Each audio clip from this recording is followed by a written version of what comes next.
give it a minute for people to jump on.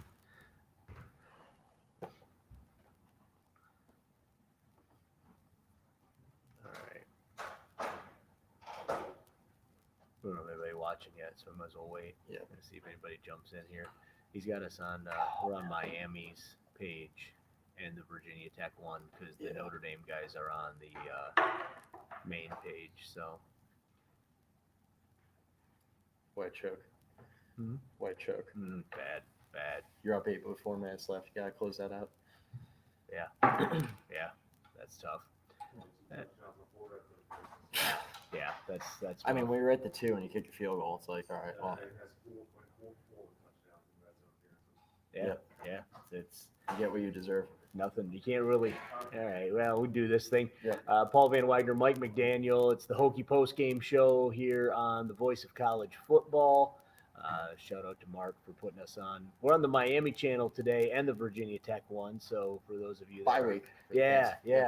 So for those of you that are Canes fans that are like, what the heck's going on? Hey, blame Mark. You get a little Hokie coverage. So it was a tough night for Virginia Tech, Mike.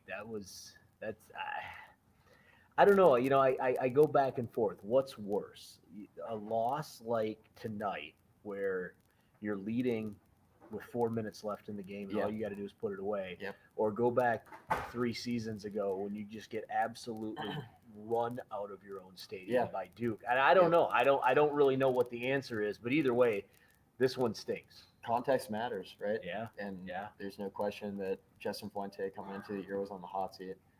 And this was a really important game from the standpoint of, like, if you contextualize his tenure at Virginia Tech, he has not consistently won these big games. Right. So, from that standpoint, this was a game he had to have.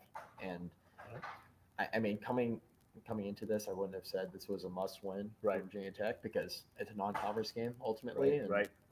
You know, I think Notre Dame, this is a down year for the Irish, but I think they're like an 8-4, 9-3 type team. Sure.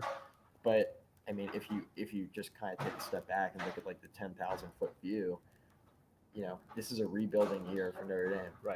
Right. And Virginia Tech, this is a pretty big game for them. Yep. And Tech's in year 6 under Justin Fuente, and this is a game they absolutely had to have.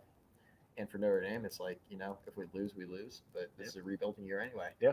And that tells you everything you need to know about the state of the Virginia Tech football program right now from a trajectory standpoint. I tweeted out, and it's funny that you brought that up. I don't know if you saw my tweet or not, but during the game I tweeted out 6 years ago, we were told that this was going to be revolutionary. New offense in Blacksburg. This is what everyone is doing. And what are we known for now? Jet sweep to the boundary. Yeah, I mean, you look at the game tonight, and this was kind of a microcosm. I mentioned this in the pregame show, right? Yeah. I mentioned this, like, if Virginia Tech wanted to get to where they needed to be offensively, it required taking the training wheels off Braxton Burmeister. Right. And not that they don't trust Burmeister, but it was more of like a management thing where don't baby him. Don't baby him. Don't baby him. You also know that if he gets hurt, you're in a lot of trouble. Yep. And we saw that tonight, right? He gets hurt in the fourth quarter. You know, his arm goes numb. He mentioned that in the post game. Yep. And we see an extended sequence of Connor Blumrick, which, I mean, the Knox Caden thing. Right? Yep. They're talking about Knox Caden being the guy that is the true backup quarterback. I mean, Burmeister's out of the game. Right. Where was Caden? Yeah, I don't know. And you know, to me, you look at Blumrick, right? Blumrick, nothing against him. I don't know the kid. I've never talked to the kid. Right. But when he's in there, it feels like it's Wildcat football. Well, right? I mean, so let's just run the Wildcat. Like if that's what he brings to the table, let's run that. Like let's just don't disguise it. Just this is the package for him. We're gonna run the Wildcat with him in there, and let's see what happens. I don't know. I mean, it is a frustrating situation. It is. Right I mean, Blumrick wasn't playing quarterback at A&M, right? He transferred for the opportunity to play quarterback, and he got that opportunity tonight. And we saw him in the fourth quarter in extended time. Really, the most we've seen him with like full operation of the offense, and they were afraid to throw the ball with him. And that tells you everything you need to know. And the funny thing is his numbers weren't awful, 2 for 4, but I mean he only had 3 yards, you know. So I mean they're not pushing the ball down the field with him. And I mean, I don't know the ins and outs and the inside and what all happened, but you look at the day Quincy Patterson had, you look at the day that Hendon Hooker had, Yep. now playing with different programs, Yep. and then you look at the day that Virginia Tech had as far as quarterbacks are concerned, and you kind of have to shake your head and go, what in the world, Yeah. I mean, this was the concern, right? And, if you were going to let Burmeister run the ball a bit more and he was going to get out in the open field and get himself hurt, what were you going to have at backup quarterback? Yep. And again, like, I get it from Cornelson's standpoint. Everybody wants to, everybody's so quick to criticize Cornelson. The way I look at it is, okay, well, if Burmeister gets hurt, like, we have to be realistic about what we have right from a depth standpoint, the backup quarterback position. And I mean, I don't think Virginia Tech is too confident that, if Burmeister gets hurt, we can have a guy step in and just replace him, and the offense not necessarily run seamless, but the offense can be serviceable. Yeah. And we saw tonight that the offense cannot be serviceable without Burmeister, which is something that we knew coming into the year, and was just, it manifests itself in a big game at home. Reinforced the fact that what we thought to be true was actually true. Absolutely. Yeah, absolutely. And that's the issue that was huge. Yeah. Huge. I mean, moving forward, we'll have to see what happens. Braxton talked about how they're turning the page, they're ready to go. I mentioned to him the beauty of the two losses, if there is a silver lining, is neither of these are in conference, right? So, right. I mean, you look at the rest of the conference, especially in the Coastal, everybody else except for Pitt has a loss right now. So you kind of come into that Coastal with a clean slate, for lack of a better term. So, I mean, you got to make the most of it now, though, moving forward. And you got Pitt this week, who is coming off a bye. Yeah, I mean, the Pitt game's going to be tough. I mean, Pitt lost to Western Michigan a couple weeks ago, and Pitt was kind of like, they were the ACC team you could point to and laugh at, but they're coming to Lane Stadium, and Justin Fuente, to his credit, has never lost to Pat Narduzzi in Pittsburgh in Lane. Right. So it's a huge game next Saturday. Yeah. And it was going to be a big game anyway. It's an even bigger game now that you lose to ND. Right. I was going to say all along that the Pittsburgh game was a must-win game for Justin Fuente. I agree. I didn't think this was a must-win. Now, the way that Tech lost hurts. Yeah. Right? It hurts a lot.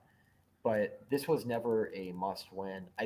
Pittsburgh, because it's a conference game, is a must-win. Right. And I think the coaching staff and the players, they have the right mindset. Like this, all their goals are still in front of them. But it's hard to look at this and not look at it and say, you know what, an opportunity slipped away here. Both of the losses, really. I mean, for sure. I mean, we talked about this during the pregame show that West Virginia loss was. I mean, you're talking about 2 or 3 plays, and that's a completely different thing. Now, this one, it's just you're so close, and just you got to get over that hump. I mean, Virginia Tech's. I mean, the Hokies are within a touchdown to being 5-0. Yeah. And I mean, you look at it, it was red zone play calling in the West Virginia game, and then, I mean, you could even make the argument tonight that Virginia Tech, Hokies are up 7-0, and they have an opportunity deep in Notre Dame territory, and the play calling wasn't very good. Right. And then they settle for a field goal on the 2-yard line. Right. So it's 10-0, and great. Romo makes a field goal. John Parker Romo, to his credit, I mean, he's been an easy guy to point to and point blame to. Right. He was very good tonight. Very good today. Very good. Very good today. Very good. Did exactly what was asked of him. Yeah. Let's jump real quick here to the defensive side of things. Obviously, you lose Dax. That's a huge loss. We all sat in here. Justin said he didn't have a chance to see the play because he was in the middle of something else. Yeah. I'm telling you right now, that was not targeting. Yeah, I don't know what they were looking at, what they were looking for, but that was not targeting. No, it was a bad call. It was pretty easy. You look at the replay, and I'm sitting there. I'm like, all right, well, this will get overturned for sure. Right. And the fact that they didn't even say, play scans, they say play is confirmed. Right. And I mean, that was how quick it happened. And how quick it happened too, right? It just, it was like they were looking for something and they found it. Somebody said that out here today. They were looking for something and they found it, and boom, they were done. It was surprising. It was just that quick. So it was very surprising. So I mean, Dax will now miss the first half of the Pitt game, which honestly is pretty significant. Big. I mean, it's a big loss. Yeah, and for sure. Dean Ferguson came in, he played fine, but I mean, that's Dax Dax has caught a lot of crap, Mhm. right, last few years because he's not necessarily played in his position because Right. Ashby was playing Mike, Right. and Dax, he was kind of up and down tonight, but overall he's been pretty good this year.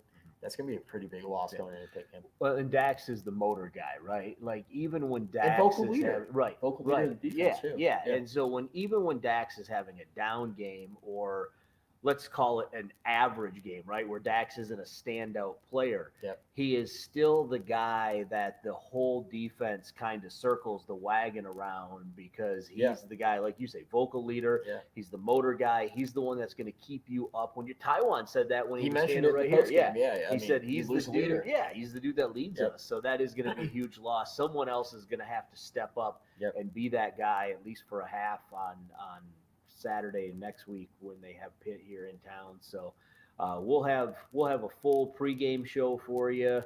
Not a whole lot else to talk about here, but we'll have a full pregame show for you next week from Hokie House. What time? Kickoff at 3:30. 3:30. So we'll be there from noon to 1. Yep. Noon to 1 at Hokie House. So you can join us here on the Voice of College Football. We'll also have post game right back here inside the Merriman Center from Virginia Tech. So we'll talk to you all next week. You take care of yourselves. Thanks to our Miami friends for letting us be on here. We appreciate you letting us take over your channel. And we're looking forward to playing Miami too, by the way.